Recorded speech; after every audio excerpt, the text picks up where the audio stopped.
Mr. Twiddle and the toothpaste. Mr. Twiddle cleaned his teeth well every night and morning. He had a blue toothbrush and Mrs. Twiddle had a yellow one.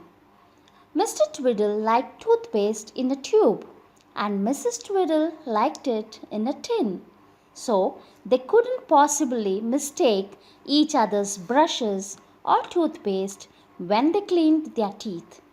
Now, one night Mr. Twiddle found that he had squeezed every scrap of toothpaste out of his tube. So he called to his wife from the bathroom, "My love, will you get me some more toothpaste tomorrow? Mine's finished." "I don't see why you can't remember to get it yourself," said Mrs. Twiddle. "You pass the chemist each morning when you fetch the paper."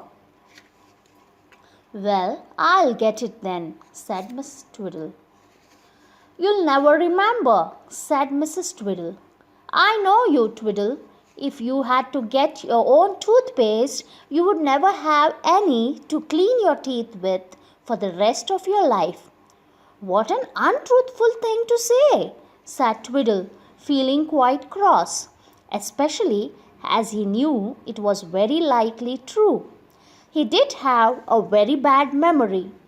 "A most untruthful and ridiculous thing to say. I shall buy some tomorrow." But he didn't buy any.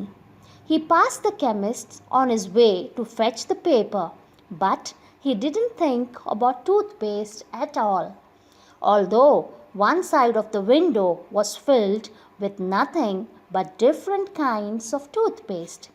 So that night he again took up the empty tube and squeezed it. "Bother," he thought, "I didn't get the toothpaste. Well, I shan't say a word." He didn't, but Mrs. Twiddle did. "I hope your new toothpaste is all right," she called slyly, knowing perfectly well that Twiddle hadn't bought any.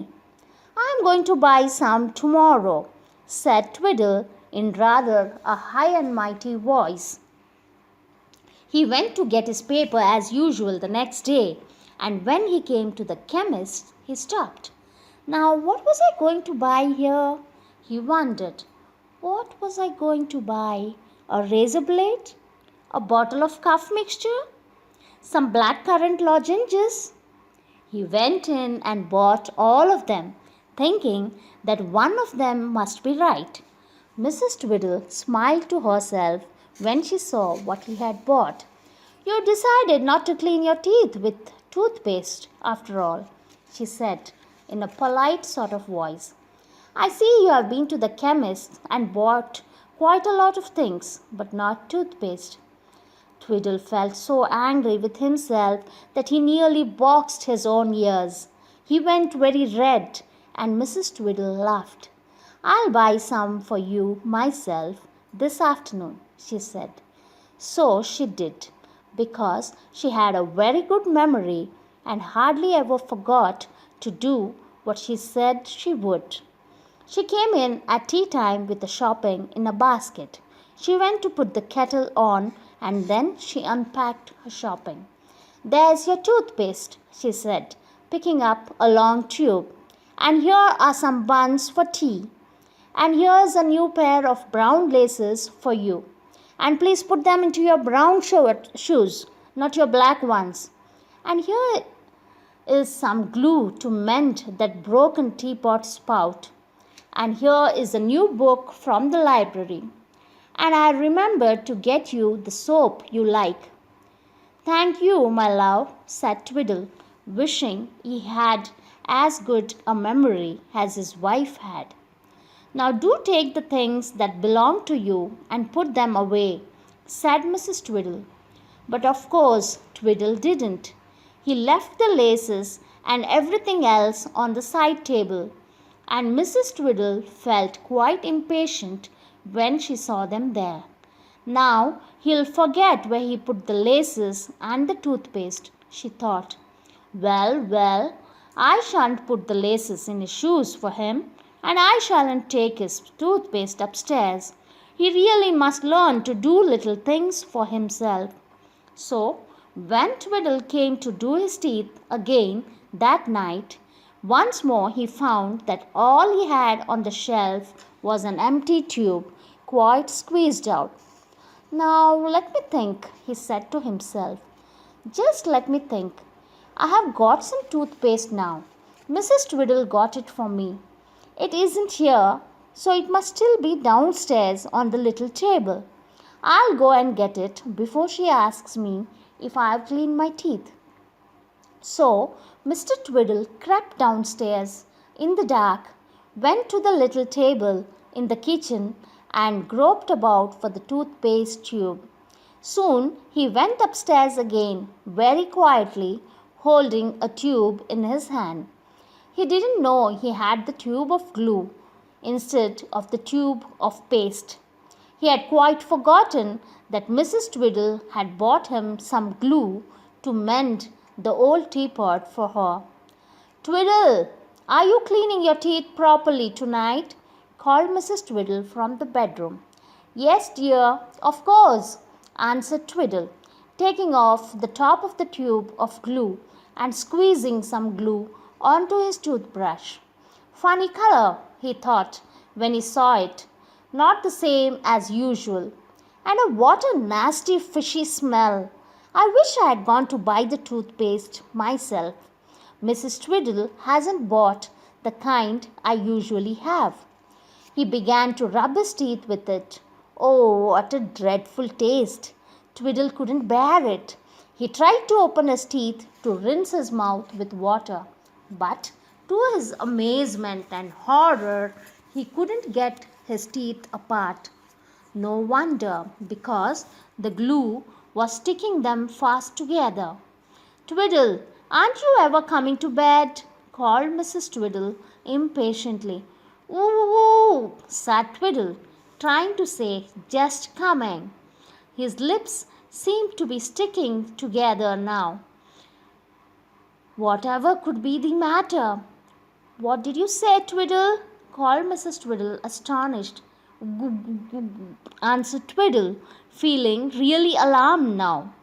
Twiddle, speak up. Don't mumble like that, said Mrs. Twiddle sharply.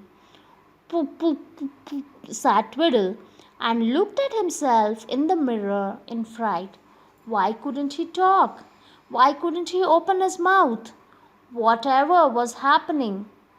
Do you think you're being funny, Twiddle? Cried Mrs. Twiddle, beginning to get cross.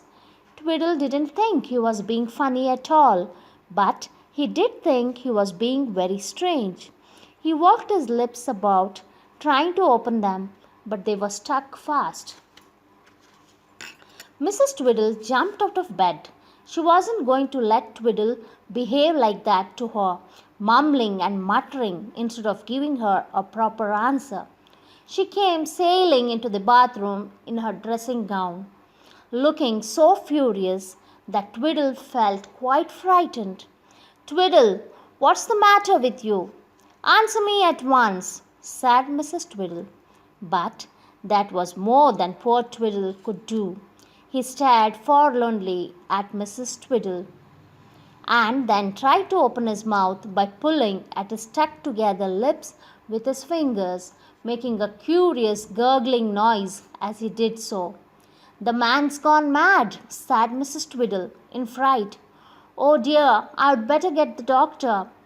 But before she went to get him, she had a look round the bathroom, and there, on the shelf, lay the tube of glue, a little golden drop oozing out of the tip. Mrs. Twiddle picked it up and looked at it. Then she looked at Twiddle. Then she picked up his toothbrush and felt it. The bristles stuck to her fingers.